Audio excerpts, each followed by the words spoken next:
घास वाली कहानी प्रेमचंद की चर्चित कहानियों में से एक है, जिसमें मानव भावनाओं तथा संवेदनाओं का सुंदर चित्र प्रेमचंद ने हमारे समक्ष खींचा है।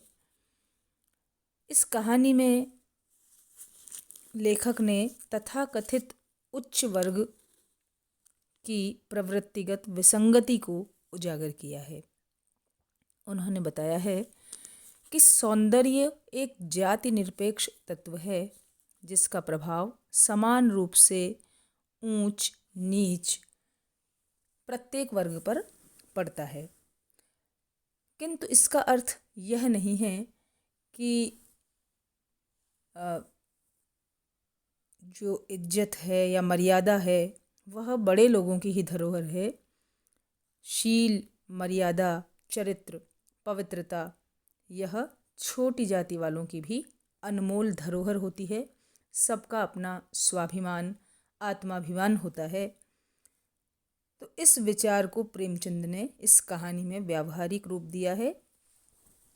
यदि कहानी के तत्वों की दृष्टि से हम इस कहानी पर विचार करें तो यह कहानी के सभी तत्वों की कसौटी पर खरी उतरती है। यदि कथावस्तु की दृष्टि से हम देखें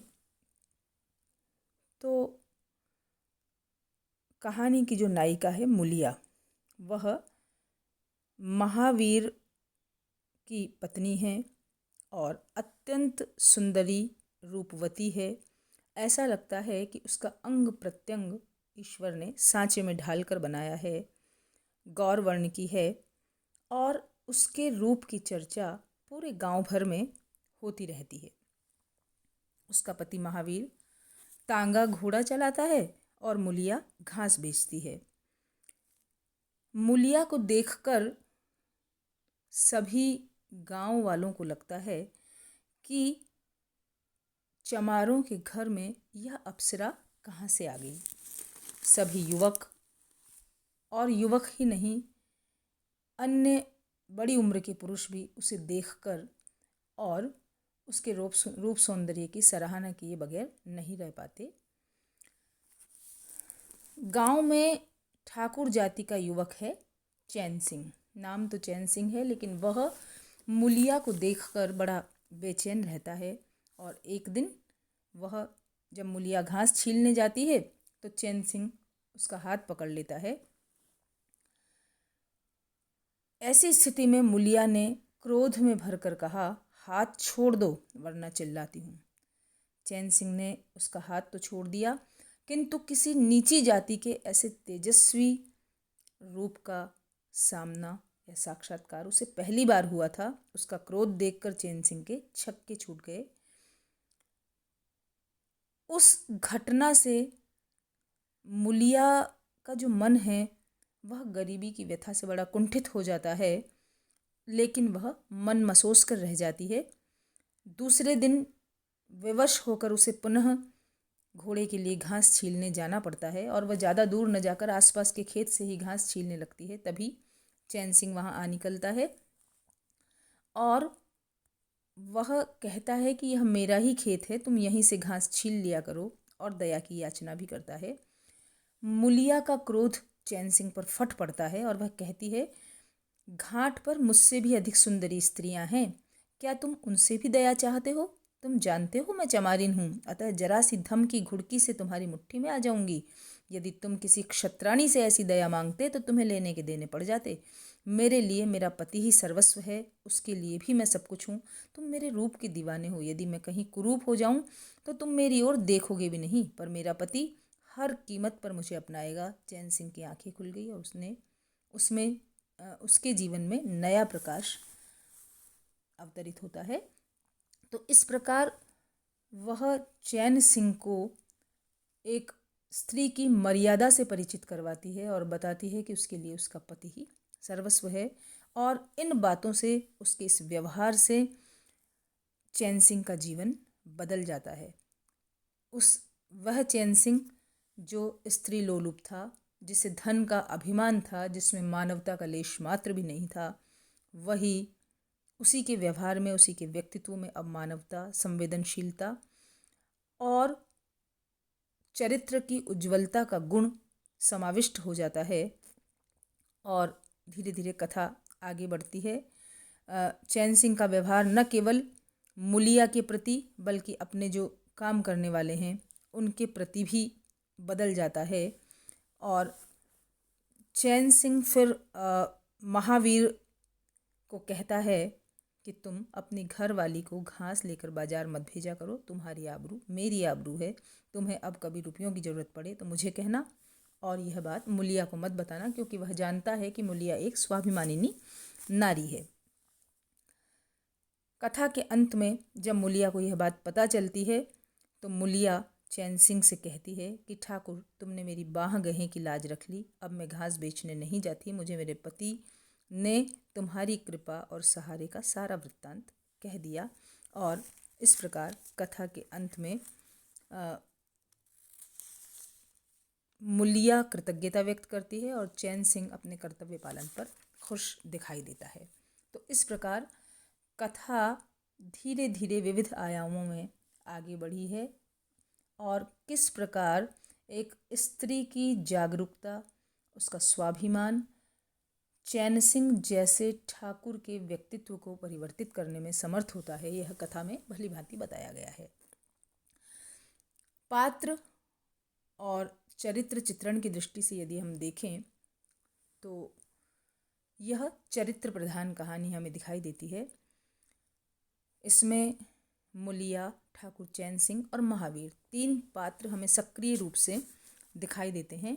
सर्वाधिक प्रभावशाली चरित्र मुलिया का है। वह नीची जाति की होकर भी सुंदर है, आकर्षक है, उसमें चरित्र में शील है, पवित्रता है, पति व्रता स्त्री है, वह पति के प्रेम पर अगाध विश्वास है उसे, और साथ ही साथ उसमें आत्मसम्मान है, आत्मगौरव की भावना है, लेकिन कहीं कहीं गरीबी का दंश भी उसे कचोटता रहता है और उसका जो प्रभाव है उस प्रभाव से वह ठाकुर चैन सिंह के व्यवहार में परिवर्तन लाने में सफल होती है। दूसरा जो महत्वपूर्ण चरित्र है वह ठाकुर चैन सिंह का है, जो प्रारंभ में हमें उद्दंड दिखाई देता है, रूप का लोभी है, छोटी जाति की स्त्रियों को अपने वश में करने की उसकी आदत है, उसे पैसे का घमंड है, किंतु मुलिया का जो सौंदर्य है, जो सतीत्व है और सात्विक तेज और विचारपूर्ण उद्बोधन है, उससे उसके जीवन की धारा बदल जाती है और बाद में उसके चरित्र में सात्विकता, उदारता, उच्चता, परोपकार, नारी सम्मान, मानवता आदि गुणों के हमें दर्शन होते हैं। महावीर का जो चरित्र है वह उतना उभर कर नहीं आया, लेकिन फिर भी वह पत्नी का सम्मान करने वाला पति हमें दिखाई देता है और मेहनतकश है। अग्रिम बिंदु पर यदि हम कथोपकथन की बात करते हैं तो कहानी में यथा अवसर सुंदर, संक्षिप्त, भावानुकूल और पात्रानुकूल कथोपकथन है।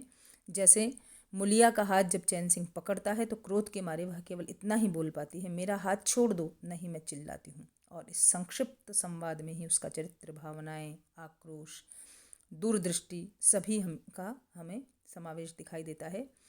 उसी प्रकार छोटी जाति और ऊंची जाति की भावनाओं के दर्शन कराने में भी वाक्य संरचना सफल है। दूसरी ओर चैन सिंह जब खेत पर मजदूरों के साथ वार्तालाप करता है तो वहाँ पर हमें बातचीत का उसका स्तर पता चलता है कि किस प्रकार उसके बातचीत में परिवर्तन है। और अंत में जब घास बेचने वाली मुलिया एक और हमें जब वह घास बेचती है तो वह ग्राहकों से बाजारू ढंग से बातचीत करती है, लेकिन जब वह चैन सिंह के प्रति कृतज्ञता ज्ञापित करती है तो वहाँ भावुकता दिखाई देती है। वहीं जब क्रोध करती है तो उसका क्रोध, आक्रोश फूटा पड़ता है। इस प्रकार वार्तालाप अत्यंत कलात्मक है और परिस्थिति और पात्रों के अनुकूल है। देशकाल वातावरण की यदि बात करें तो घास वाली कहानी ग्रामीण वातावरण में लिखी गई कहानी है। गांव के घर, खेत, घास, सिंचाई, बैल, बेर का पेड़, मजदूर, इन सभी ग्रामीण स्थितियों का हमें चित्रण दिखाई देता है और किस प्रकार छोटी जाति की स्त्रियों पर तथाकथित उच्च वर्ग को दृष्टि डालकर उनका शील भ्रष्ट करने का प्रयास करते हैं। इसका चित्रण भी दिखाई देता है। तो दूसरी ओर बाजार में घास बेचने का चित्रण है, अदालत कचहरी से लौटते वकीलों का और अधिकारियों की दशा का चित्रण है, गांव की गरीबी का, बेरोजगारी का, घर में स्त्री और पुरुष किस प्रकार एक गाड़ी के दो पहियों की तरह समान रूप से काम करते हैं, इन सभी स्थितियों का यथार्थ चित्रण यथावसर किया गया है। भाषा शैली की दृष्टि से घास वाली कहानी ग्रामीण अंचल की कहानी है, अतः इसकी भाषा शैली सरल, सुबोध और ग्रामीण लहजे से भरी हुई है। उर्दू के प्रचलित शब्द प्रयोग करना प्रेमचंद की अपनी खासियत है, वह इस कहानी में भी हमें मिलती है। लोकोक्ति और मुहावरों का जो प्रयोग है उसने कहानी में नई जीवंतता ला दी है और यह प्रेमचंद की अपनी निजी पहचान को प्रकट करती है। उद्देश्य की दृष्टि से देखें तो कहानी का उद्देश्य नारी सम्मान, उसके आत्मगौरव को प्रकट करना है। नारी भले ही छोटी जाति की है, निम्न वर्ग की है या उच्च वर्ग की है, उसमें वही सौंदर्य, वही सम्मान, वही आत्मगौरव की भावना होती है। उसके घास वाली निम्न वर्ग की है मुलिया, लेकिन उसमें जो चारित्रिक सौंदर्य है उसका प्रकाशन लेखक ने यहाँ किया है। निम्न वर्ग की होते हुए भी उसमें शील, सत्य, सौंदर्य की दृष्टि से जो मुलिया का चरित्र है वह आदर्श भारतीय पतिव्रता नारी का चरित्र है, जो कि चैन सिंह के सौंदर्य, धन, लालच, विनय और कृतज्ञता को ठुकरा कर अपने स्त्री धर्म और शील सतीत्व की रक्षा करता है। इस प्रकार संपूर्ण रूप से यदि हम कहानी कला की दृष्टि से देखें तो कहानी कला की कसौटी पर घास वाली कहानी एक उत्कृष्ट कहानी के रूप में हमारे समक्ष अवतरित होती है।